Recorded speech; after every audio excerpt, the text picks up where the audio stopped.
La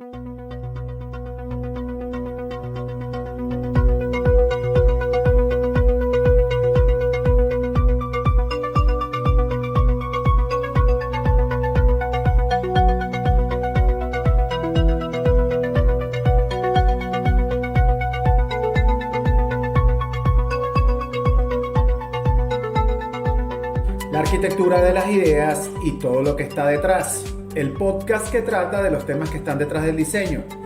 Cómo surgen las ideas, cómo llegamos a ellas y cómo es su arquitectura.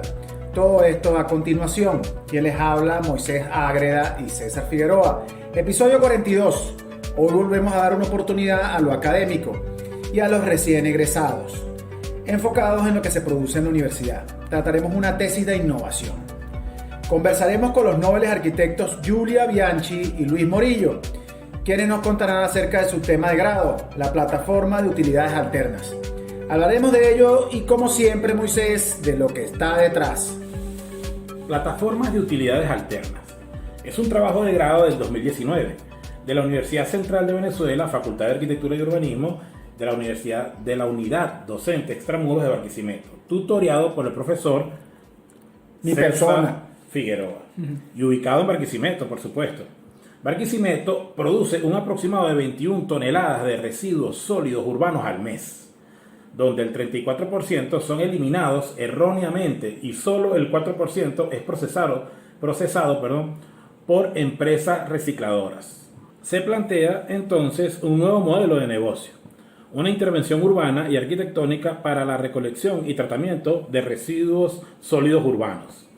Esta infraestructura, compuesta por un sistema de equipamientos, se configura en distintas escalas de intervención: dispositivos de acopio, plantas de tratamiento y centros de capacitación a través de un plan de revitalización y adecuación de espacios inoperativos o en conflicto físico urbano. En primer plazo, en zonas de alta contaminación, se configuran los dispositivos de acopio a través del diseño participativo y cooperativas, basados en la modulación de los elementos y la estandarización de los procesos de producción y ensamblaje, con una labor principal: recibir de residuos sólidos inorgánicos, que podrán generar recursos económicos directos a sus comunidades, tras el asiento y divulgación del sistema como labor lucrativa. Se amplía la red de dispositivos y se incluyen fábricas de tratamiento en zonas industriales y periferias de la ciudad. Finalmente, en el tercer plazo, se proyecta el núcleo del sistema, revitalizando y reciclando una edificación en desuso, un centro de interpretación cuya función principal es la de promover un ambiente para el aprendizaje, con especial atención a las visitas de grupos organizados y a la capacitación de recuperadores informales. Como bio, Giulia Bianchi y Luis Morillo son arquitectos egresados de la UCB, de la Unidad Docente Extramuros de Barquisimeto, en el año 2019. Actualmente se desempeñan en el ejercicio profesional independiente y en colaboraciones con otros arquitectos. Además, como profesores de la Facultad de Arquitectura, imparten geometría descriptiva y expresión arquitectónica. Su Instagram, Luis Morillo y Giulia Bianchi. Les recordamos que pueden encontrarnos en Apple Podcasts, Spotify, Google Podcasts, Spreaker, Deezer y YouTube. Además, en nuestra bio la información web de nuestros invitados. Y recuerden, si nos escuchas por Spreaker, nos ayudas a crecer. Giulia, Luis, bienvenidos. Entremos de una vez en materia. ¿De qué trata, por favor, en cristiano, para que la gente entienda, ¿verdad?, la plataforma de utilidades alternas?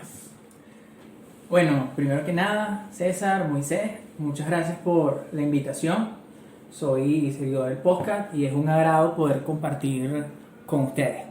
También gracias porque me parece muy importante que se generen espacios para compartir y para mostrar lo que se hace en la academia. Sabemos que hay cantidad de trabajos de grado en la UDE que son súper interesantes y que valen la pena discutir. Entrando en el tema, con respecto al proyecto, esa descripción que leen básicamente es un resumen muy técnico y se empieza hablando directamente de los residuos y del desarrollo de las estrategias directamente. Pero para explicarlo en cristiano, vamos a partir del título como tal, para explicar lo que es la idea o el concepto. Plataformas de utilidades alternas es la búsqueda a través de la arquitectura como un medio o como un canal para darle nuevas alternativas a todo aquello que ha sido útil, que fue útil y que aún presenta posibilidades de ser útil. Nos vamos desde la escala más pequeña, que puede ser reutilizar, reciclar un producto, pero también verlo a mayor dimensión, reusar, reciclar edificaciones y a su vez también no solo hechos físicos, sino también reciclar, reusar rutas, zonas, sectores, si también se ponen en práctica las memorias colectivas. Y bueno, bajo esa filosofía de trabajo, de generar todo un trabajo bajo esa filosofía, finalmente terminas reutilizando y reprogramando la ciudad. Bueno, entendiendo eso, de la mano también está la situación país 2017, 2019, y que ahorita no es muy distinto, con la creciente falla de los servicios públicos y el colapso de todos y cada uno de ellos. Hablamos de gas, de agua, de luz, de aseo, o sea, también transporte, ahorita gasolina. Y bueno, básicamente era encontrar esa problemática en letras rojas que nosotros queríamos abordar. También toda la gente ante esas situaciones, ante esa crisis, se estaba reinventando en todo sentido. De ahí viene la propuesta de poder generar una infraestructura donde las personas pudieran generar sus propios ingresos, autogestionarse, mientras mitigaban otro problema que era la contaminación y los botaderos informales. Aquí es donde entra la arquitectura, porque en las zonas de alta contaminación se proponen unos pequeños equipamientos, unas estaciones de escala comunal. Estos módulos en estos módulos se va a recibir como tal los desechos, hacen de centro de acopio solamente, no se tratan, pero empieza la remuneración. El detalle que están diseñados para que funcionen con un programa complementario: salas de juegos, repetidores Wi-Fi, salones, talleres, fotocopiadoras, cafetines. Entonces, mientras la mayor dinámica se le otorga al programa complementario, la zona de acopio funciona como ese motor y gasolina de los módulos. Luego también existe una hipótesis de uso donde con esos recursos se generan y se puedan suplir los otros servicios en las comunidades, como compra de cisternas, alumbrados, jornadas de gas. Pero bueno, esto ya no es tarea de la arquitectura como tal. Ahora, si lo vemos a nivel urbano, imaginemos que estos pequeños dispositivos van apareciendo en sectores de ciudad, van poblando según la necesidad, hasta que se necesita soportar esas cantidades de desechos y se lanza el segundo plazo, que son las unidades de tratamiento de mayor escala hacia la periferia, haciendo unos anillos de tal manera que se pueda ramificar y conectar todo el sistema. Y de último, el cerebro o la sede, o como le llamamos en la tesis, la nave nodriza en el centro de la ciudad, que va a ser un centro de interpretación para vincular, para generar esa cultura, para formar a los recolectores. Otro aspecto interesante es que, fíjate la manera de intervención del proyecto. Nosotros tomábamos de referencia un programa que se hizo en New York en 2014 llamado Diseño de Residuos y Basura Cero, donde ellos primero generaban un edificio sede, luego plantas de tratamiento y de último pequeños contenedores o centros de acopio. Relatan el éxito, pero también viene dado por el comportamiento que tiene la ciudad. Nosotros lo que hacemos es que invertimos esa pirámide, porque tampoco existe una cultura ni el gran capital para esa inversión. Hacemos lo contrario, empezamos por los dispositivos de acopio y a medida que se va generando una conciencia, se van programando los demás edificios hasta llegar a la sede principal, que sería el centro de interpretación. Eso te iba a nombrar, bueno, tú lo nombraste ahorita, que no hay una cultura en este país ¿sabes?, de tomar esa conciencia ecológica, de tener una recolección clasificada de residuos, ¿verdad? El plástico por aquí, el metal por allá, el vidrio por allá, la madera por allá. O sea, ¿cómo los referentes tienen que ser obligatoriamente de afuera, de otro país? Porque no hay un referente, o sea, no hay un programa piloto, pues, en este país. Nadie ha implementado tal programa en este país nacional, o sea, no hay nada de eso hecho en este país. Eso es correcto. Todos los referentes fueron de experiencia en otras latitudes, porque de hecho las gráficas, cuando hacíamos el marco de investigación, las gráficas nos arrojaban eso que tú dices, Venezuela o el país tenía una tasa de reciclaje de 0% y una eliminación errónea, Sí. y una eliminación errónea de los residuos al 100%, cosa que es lógica. Sí, bueno, entonces, muchachos, eso nos hace entrar ahora en otro punto que creo que sí nos enfoca más a lo que queremos de entender por qué ese rubro, o sea, por qué nos centramos en la basura y no en otro rubro. Bueno, para entender un poco realmente el por qué nos centramos en la basura, es mejor explicar más bien el cómo llegamos a tratar este tema. Desde que comenzamos con la investigación pretesis, nuestras inquietudes siempre habían sido resolver un problema real, ¿no? Un problema tangible y que se pudiera solucionar en ese panorama que existía. Es decir, en Barquisimeto 2018-2019, que es en el momento en que hicimos la tesis, ¿no?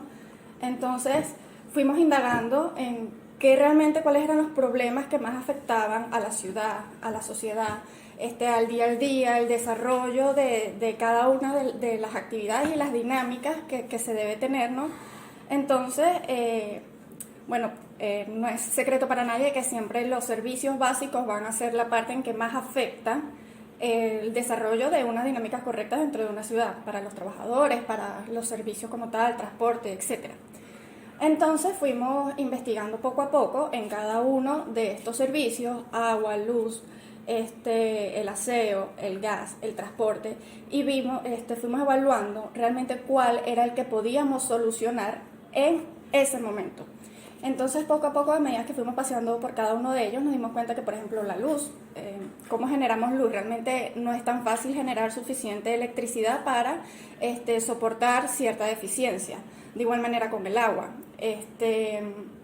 quizás de igual manera con el gas, quizás de igual manera con el transporte. Si nos vamos un poco a la infraestructura urbana, realmente se necesita una gran cantidad de inversión para decir que, no sé, vamos a proponer unas ciclovías, o etcétera, etcétera. Entonces, cuando llegamos al tema de la basura, fue el que vimos así como que el que más nos brillaba, porque en ese momento el aseo urbano era muy deficiente. Entonces, podíamos ver en la ciudad montones de basuras en todas partes, contaminación, se empezaban a hacer espacios de vertederos informales dentro de la poligonal de la ciudad. Entonces, cuando empezamos a ahondar un poco más en esto, entonces nos fuimos encontrando con muchas cosas que realmente nos dieron un plus para nuestro proyecto y que nos dieron como que las guías y las bases con las que nosotros construimos este proyecto. Entonces, a medida que fuimos investigando, nos dimos cuenta de que aquí en Barquisimeto existe una población de recolectores informales que realmente se sustentan, quizás de una manera medianamente bien, pero se sustentan es de la recolección de residuos sólidos. Los llevan a las recicladoras, estos les pagan una comisión y ellos con ellos pueden resolver el día a día.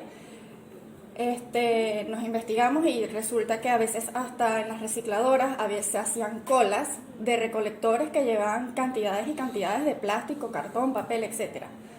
Entonces, de esa manera nos fuimos dando cuenta de que realmente los residuos, el tema no iba a ser de los residuos, sino que los residuos nos iban a dar o nos iban a generar la gasolina o el motor con el que nosotros íbamos a poder construir o crear realmente un hecho arquitectónico que nos sirviera para resolver distintas necesidades.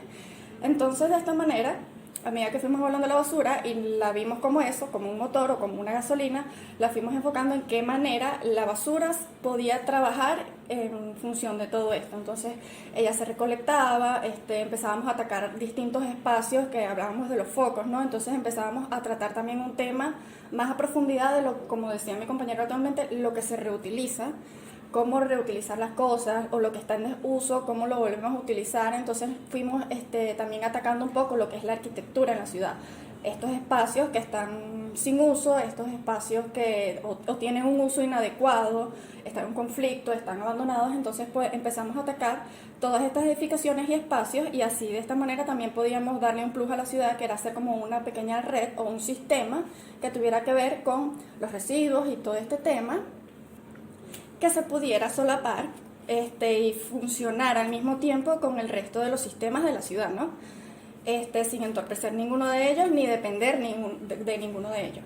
Entonces eso le daba un plus a ciertos espacios que empezaban a ser espacios públicos, ciertas dinámicas, otros que iban a ser ya de capacitación, unos espacios donde ya de repente le podíamos brindar a comunidades específicas, podía ser un cyber, podía ser X cosas que pudiera también empezar a equipar estos espacios que estaban como que más hacia la periferia de la ciudad. Entonces, de esta manera, el por qué trabajamos con la basura se convirtió en una bien, es que realmente teníamos que trabajar con esto porque era la que nos iba a permitir conseguir lo que nosotros buscábamos desde un principio, que era resolver un problema de una manera factible que pudiera suceder realmente dentro de ese momento de la ciudad de Barquisimeto, pues entre 2018 y 2019. Claro, y dentro también de esa propuesta, imagino, como que limpiar ese trabajo sucio, que no se viera tan sucio el trabajo, sino tecnificarlo para que no fuese tan desagradable, ¿no? Claro. En Colombia, que es el país vecino, en universidades hay máquinas que de repente, bueno, tú compraste un refresco, un jugo, y el pote lo echas ahí en la máquina me imagino que es una mini compactadora, qué sé yo, recoge y organiza.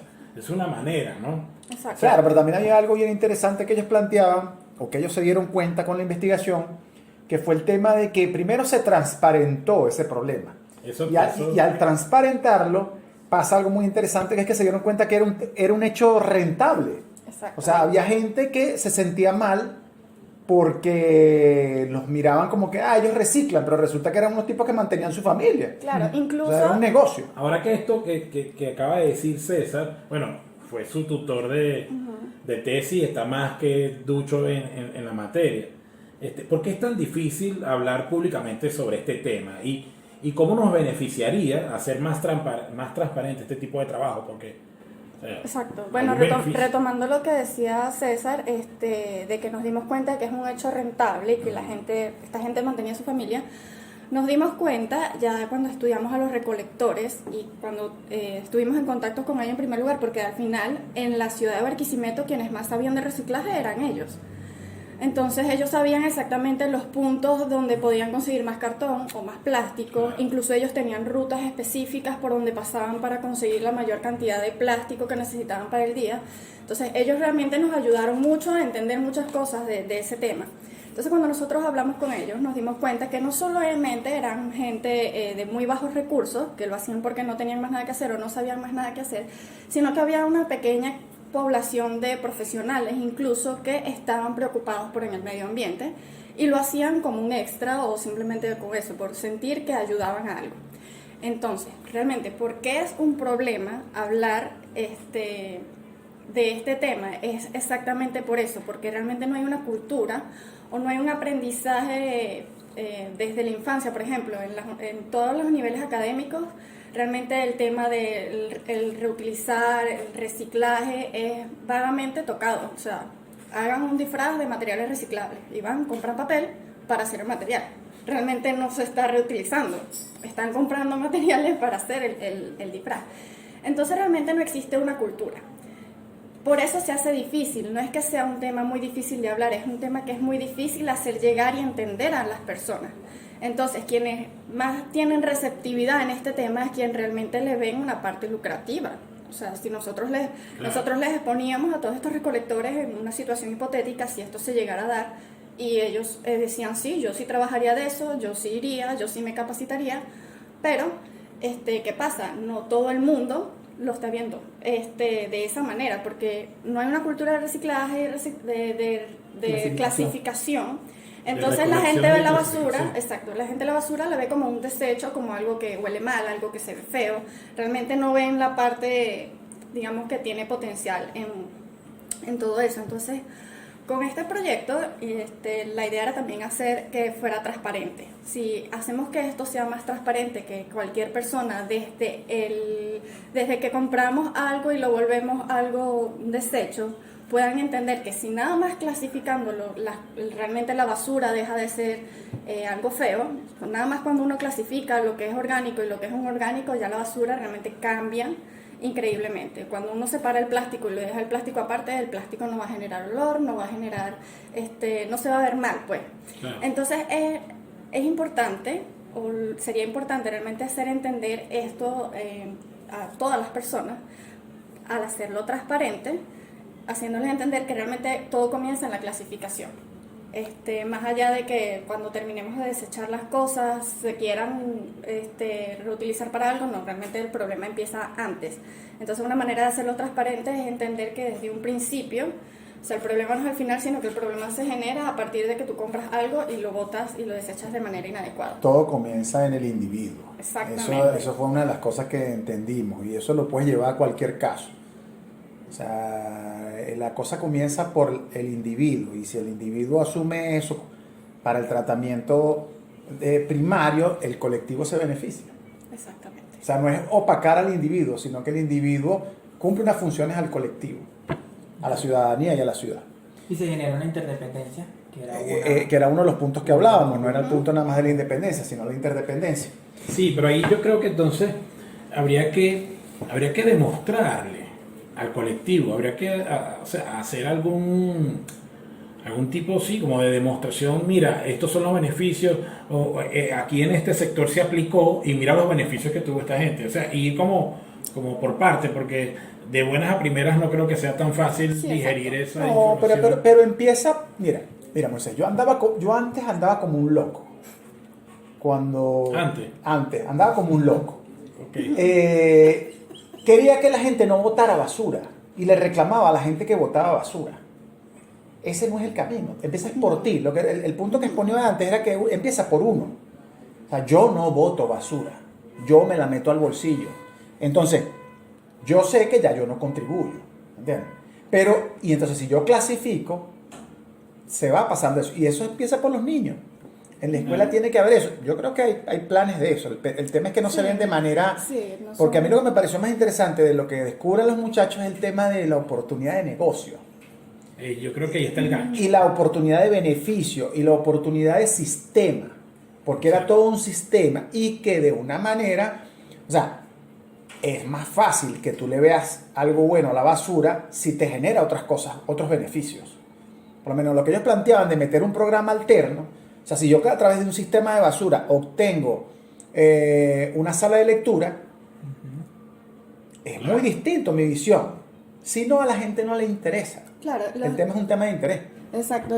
Parte de los incentivos que se planteaban para que este tipo de cosas funcionaran era que en vez de tener que pagar para utilizar estos equipamientos, tú canjeabas tus residuos clasificados. Tú vas con tantos kilos de plástico y puedes utilizar el cyber. Exacto. Esa era parte de cómo se planteaba más o menos el incentivo para que la gente empezara a ver los desechos realmente como algo que se puede utilizar y que lo puedo canjear por alguna otra Que cosa, tiene que tiene cierto valor. valor. Exacto, que tiene valor. Claro.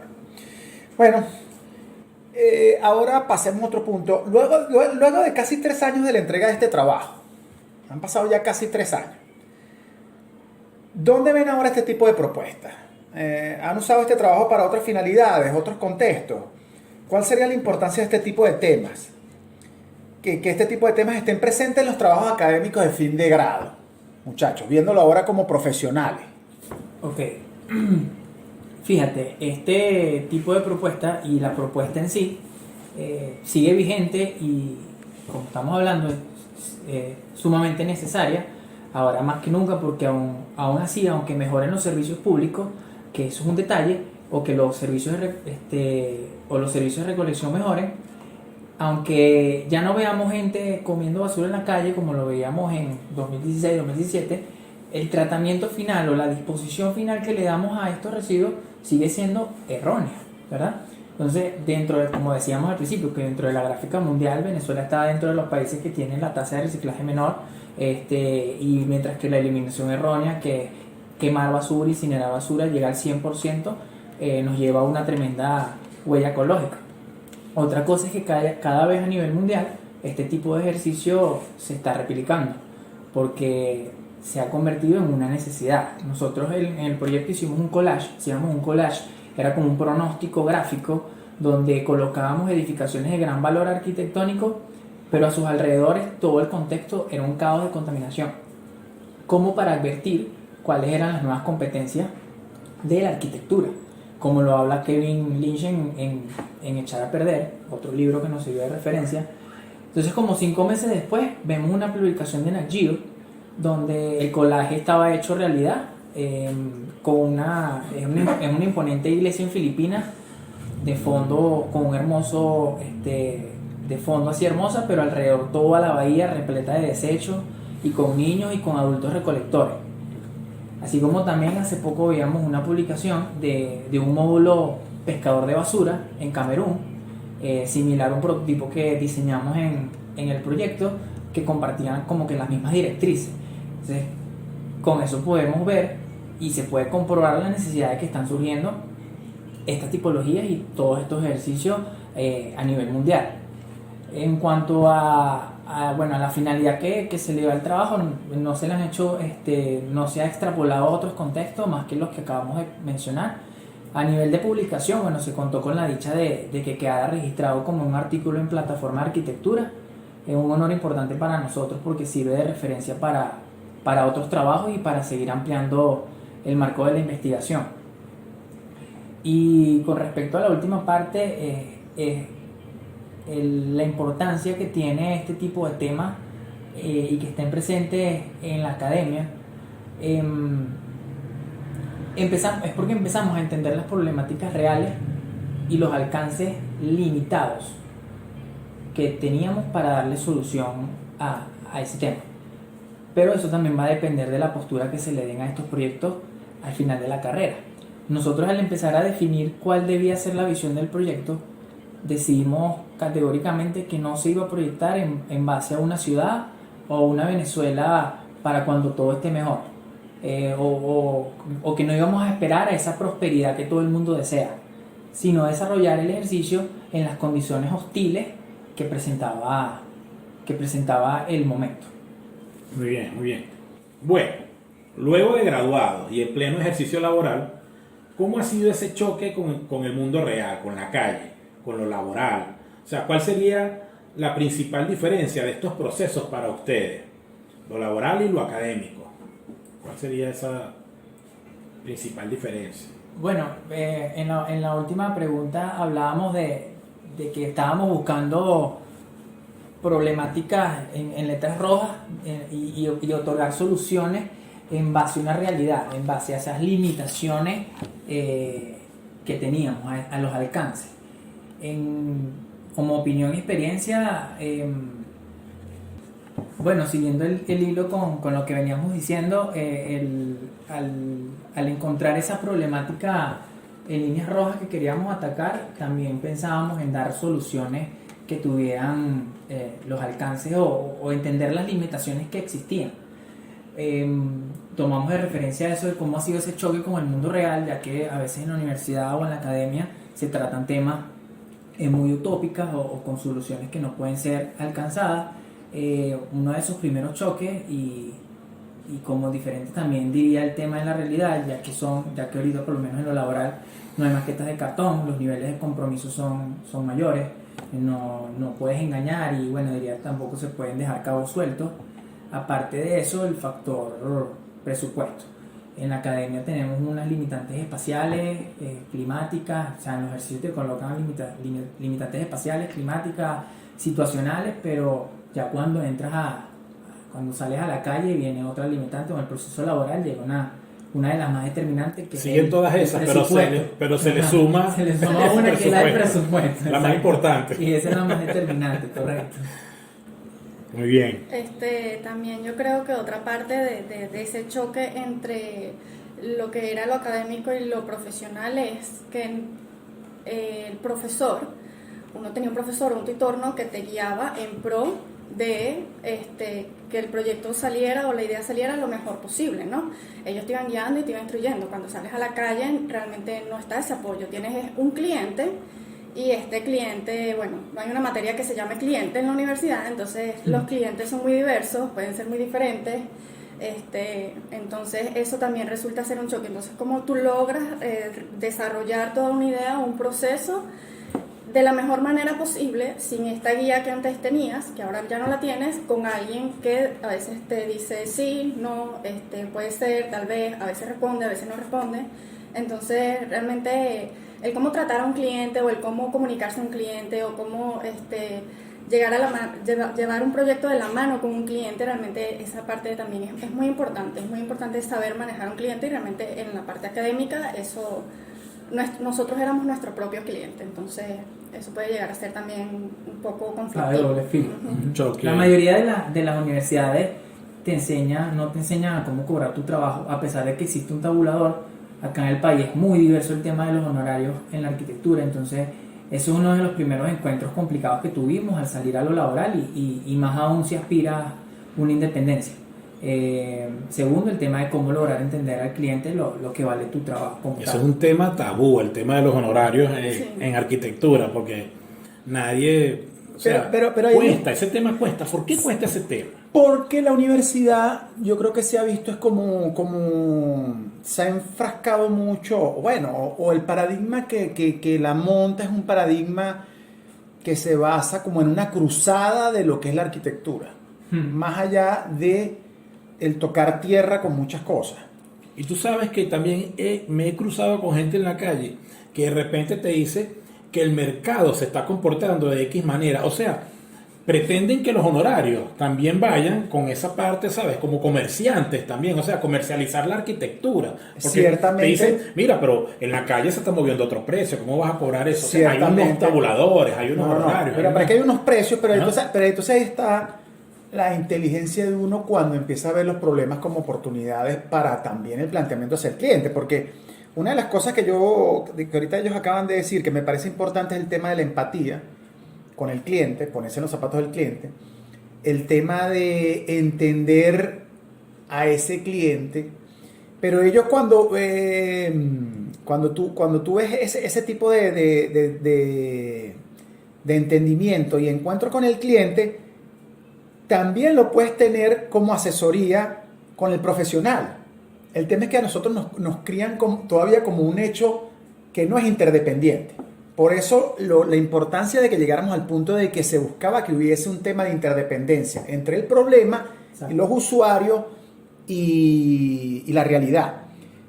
Fíjate, nosotros no tratamos el tema presupuestario en la universidad, pero sí tratamos en esta propuesta de que se viera desde el punto de vista de quién va a pagar, de dónde pueden surgir los recursos. No se habla del presupuesto, pero se habla de dónde pueden venir los recursos. Entonces eso ya te aproxima un poco a entender. Hacerlo sustentable, el tema de sustentabilidad Bueno, y sostenibilidad. Y eso hay que darle fuerza, más allá de que no hables de un precio cerrado.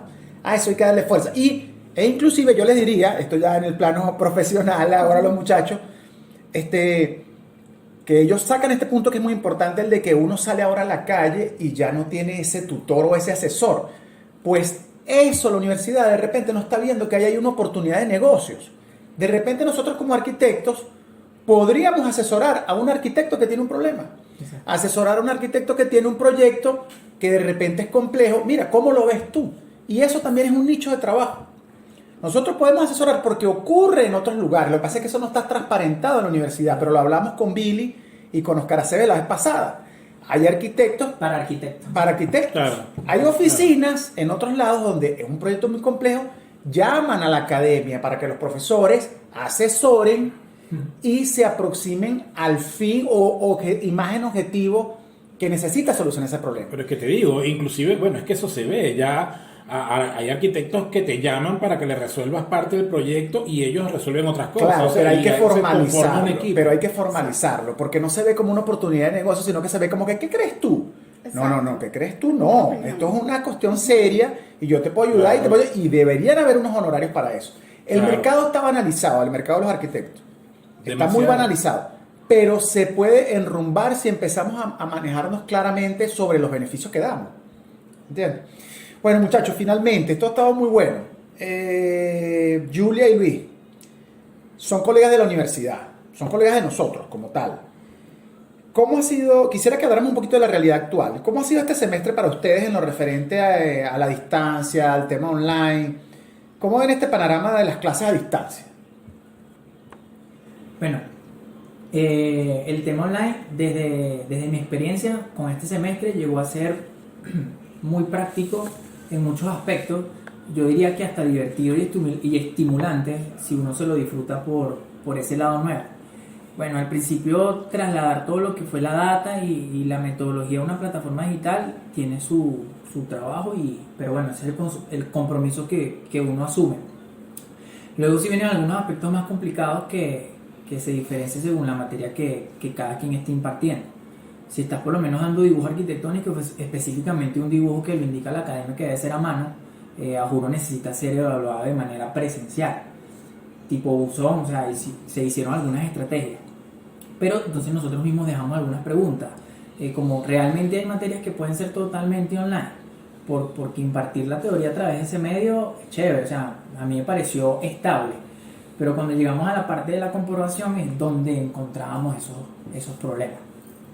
Sí, por ejemplo, en materias como geometría, siempre es una materia que cuesta un poco. Así uno se invente la metodología que te inventes, siempre cuesta un poco entrar en esa materia para los estudiantes. Entonces, geometría se ve en uno de los primeros semestres, en tercer semestre de la universidad, y yo creo que es totalmente factible y posible dar esta materia online. Existen los programas, se pueden buscar los medios, más allá de si se va la luz o se va el internet, etcétera. Yo creo que existen los medios y se puede lograr dar esa materia online. ¿Qué pasa? Al ser estudiantes de tercer semestre que todavía están dibujando a mano, por ejemplo, no podrían resolver los problemas de manera digital, resolver los ejercicios. Ellos lo resuelven a mano porque es lo que manejan.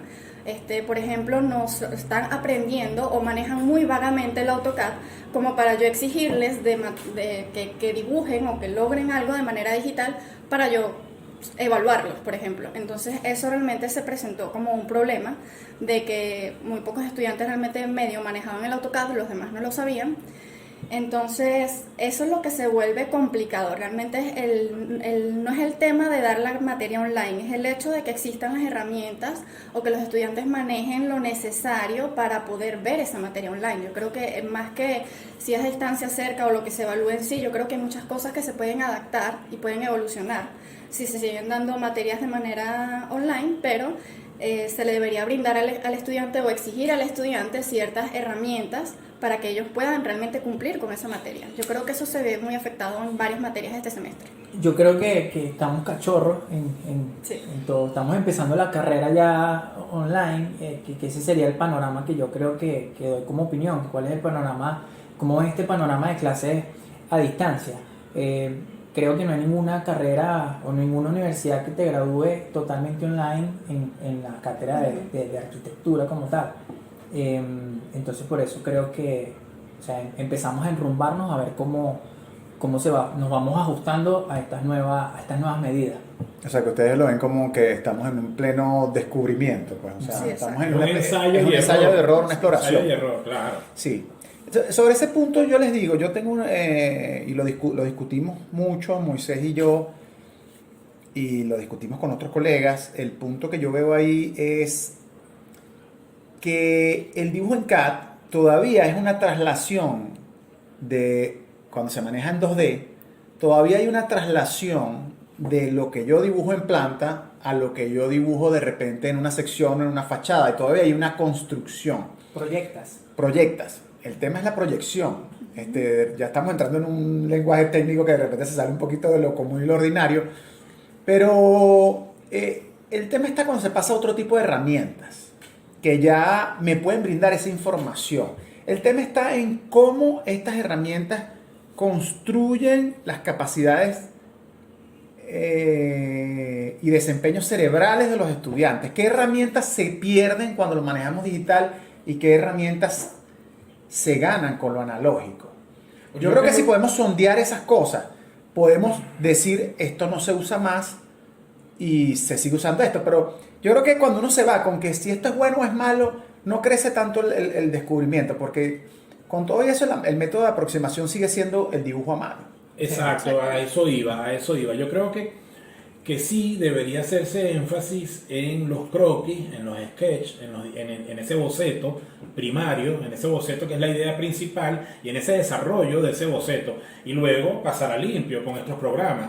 Inclusive ya no están utilizando AutoCAD, utilizan SketchUp, que de una vez levantan en el 3D. Entonces no hay tampoco una proyección de la planta al corte y del corte Claro, pero ahí 3D, está la sino trampa. que lo hace, exacto, Pero ahí está la de trampa. una vez en 3D. Ahí es donde Y está no la hay trampa. una reflexión espacial. Y ellos no van a saber dónde salió todo esto. No hay una reflexión Ahí espacial. es donde yo veo que me preocupa un poco, porque yo recuerdo y con muchos colegas lo he discutido, de que cuando tú estás dibujando en planta, tú te estás imaginando el 3D. Exactamente. Entonces cuando yo hago la proyección me doy cuenta de cosas que ya vi visualmente en mi cabeza. Pero cuando está construido todo en el 3D y yo simplemente le pido una sección, un corte, eso no lo proyecté, eso no lo entendí. Entonces hay personas que les da lo que les dé. E inclusive si modelaron mal, Va a salir mal. va a salir mal. Exacto. ¿Entiendes? Entonces, o no van a chequear proporciones. Entonces, ahí es donde mi punto está, donde que, ¿cuál es ese punto? Ahí hace falta investigación. Sí. Ahí hace falta investigación. Pero son nuevas maneras de abordar entonces. Lo proyectual, Lo ciertamente, ciertamente en la pantalla lo que vemos es muy distinto al impreso. Por eso que, bueno, en mi caso yo sí hago énfasis en eso, ¿no? En el boceto y en el corte, en el alzado. O sea, ir diseñando en paralelo. Porque Sí. yo sé que con estas nuevas herramientas lo hacen de una vez y plantean el corte y ya sale todo. Y entonces hay un sinfín de errores de escala y de proporciones. Entonces sí, yo creo que se puede hacer Sí, esta clase inclusive online con- con las nuevas herramientas, pero nunca dejar ese trazo. yo no ese dejaría el boceto ni dejaría el collage como aproximación a una espacialidad, ni la maqueta. Ni la maqueta Ni la imposible maqueta, de pero nada. no la maqueta de representación, sino esa maqueta de Estudio. construcción, de estudio, de un espacio. ¿Cómo puede ser este espacio? ¿Cómo puede ser? Eso, y eso es una herramienta personal que tiene que ir desarrollando el estudiante y midiendo junto a su tutor a distancia. Falta mucho, creo que con las herramientas van a influir mucho. Las herramientas. Bueno, muy bien. Hoy estuvimos con Julia Bianchi y Luis Morillo conversando sobre su tesis de grado del año 2019, la recolección de residuos sólidos urbanos. Y bueno, de ahí pasamos a la parte de honorarios, que es escabroso tema. Luego a la parte de la docencia, por último estas tecnologías para dar clases online. Bueno, muchachos, muchas gracias por Gracias a haberse lanzado a participar.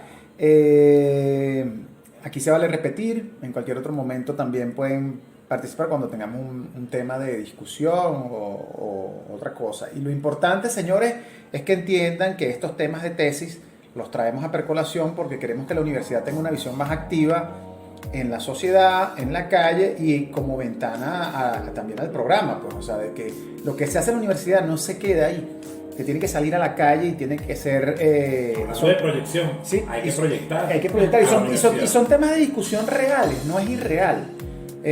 A veces se quiere decir que el método educativo tiene una base irreal, no. Yo creo que nosotros estamos haciendo una cruzada en la universidad importante de que los temas sean de actualidad y que los temas tengan que ver con las realidades y problemas y aplicables en la medida de lo académico a lo que ocurre en nuestra sociedad, pues que es muy específica. Muy bien, gracias Luis, gracias Julia. Recuerden que pueden encontrarnos en Apple Podcasts, Spotify, Google Podcasts, Spreaker, Deezer y nuestro canal de YouTube. Y si nos escuchas por Spreaker nos hace crecer la arquitectura de las ideas y todo lo que está detrás. Gracias, nos vemos. nos vemos.